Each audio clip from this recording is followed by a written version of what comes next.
My name is Roxane. I am the Collections and Conservation Officer at Fulham Palace. I look after the collections around the palace, including objects, furniture, fixings.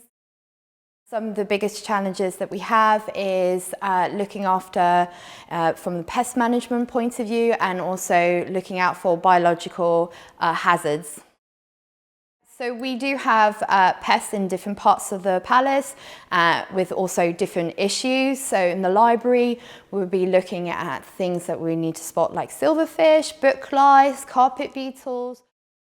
So the way we manage pest issues at the palace is we monitor, we inspect, we clean, and for smaller objects, one of the ways that we can manage pests is, and their related issues, is by freezing objects. Freezing collections helps because it's a safe and successful way of killing pests at different stages of the pest's life, from adults to eggs, and it's a non-chemical, therefore non-hazardous way of treating objects. There are several key steps in preparing and completing the freezing process. So now moving on to the workspace, and I'm now putting on my lab coat and my nitrile gloves to get ready to work on the object.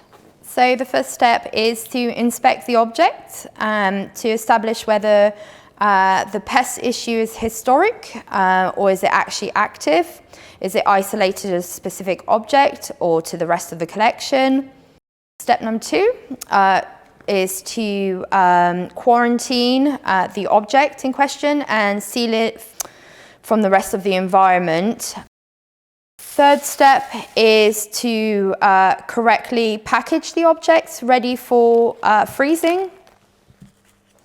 Fourth step is to make sure that the freezer is at the right temperature for freezing. The fifth step is to identify the length of time to freeze the object. Sixth step is to appropriately label the object ready for freezing, especially if you've got several objects going into the freezer at the same time. Seventh step, once the object is ready to come out of freezing, we can remove it from the freezer, and we acclimatize the object for at least 24 hours before removing any external packaging. Eighth step is to clean and inspect the object.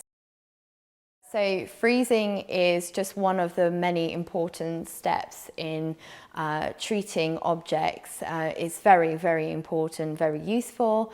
And we've got some objects that are century old, and we want to look after them, not just for us now, but for many years to come.